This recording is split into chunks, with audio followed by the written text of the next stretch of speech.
అంబేద్కర్ కోనసీమ జిల్లా కొత్తపేట నియోజకవర్గం పేదల హృదయాల్లో చిరస్థాయిగా నిలిచిన సంచలన నాయకుడు వంగవీటి మోహన్ రంగా నివాళులర్పించిన ఎమ్మెల్యే బండారు సత్యానందరావు.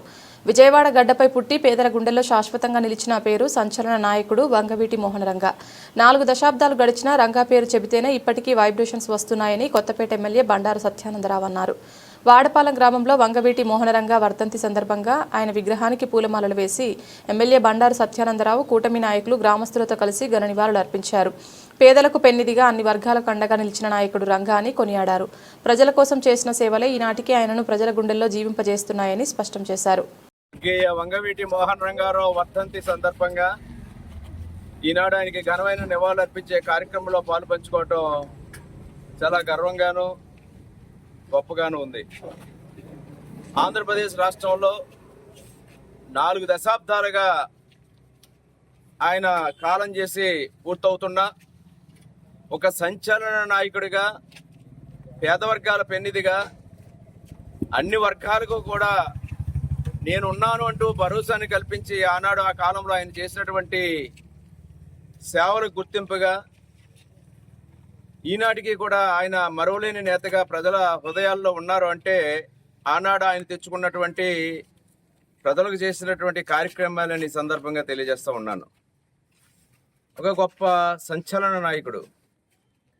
ఆయన పేరు చెప్తేనే వైబ్రేషన్స్.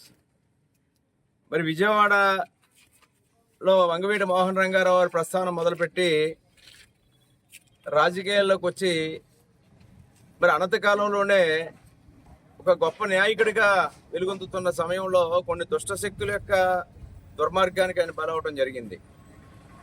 మరి ఈనాటికి కూడా ఆయన గుర్తుంచుకుని ఆయన ఏ విధంగా ఆనాడు విజయవాడ పరిసర ప్రాంతాల నుంచి ఒక రాష్ట్ర స్థాయి నాయకుడిగా ఆయన ఎదగడం, ఆయన రాజకీయ జీవితం మొదలైంది.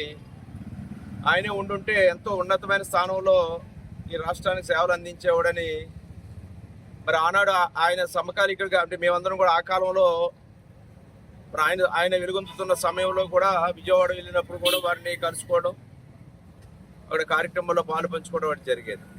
అటువంటి గొప్ప వ్యక్తి ఈనాడు మనలో లేకపోవడం తీరని లోటు.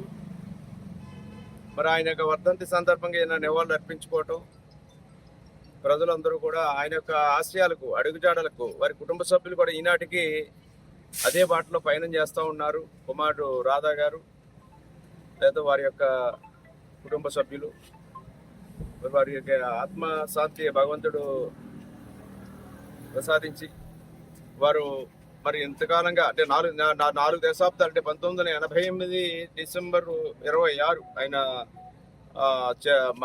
అకాల మరణం పొందిన రోజు. అది నేటి వరకు కూడా అదొక ఆనాడు ఆంధ్రప్రదేశ్ రాష్ట్ర చరిత్రలోనే ఒక సంచలనం. ప్రజలందరూ కూడా రోడ్ల మీదకి వచ్చి ఆయన మరణాన్ని తట్టుకోలేక స్పందించిన తీరు మరి ఏ నాయకుడికి కూడా ఈ విధంగా మన రాష్ట్ర చరిత్రలో మన అరగం. అటువంటి సంచలన నాయకుడు రంగా గారికి ఘనమైన నివాళులు అర్పించే అవకాశం నాకు ఇచ్చిన మీ అందరికీ నా కృతజ్ఞతలు తెలియజేసుకుంటూ ఉన్నాను.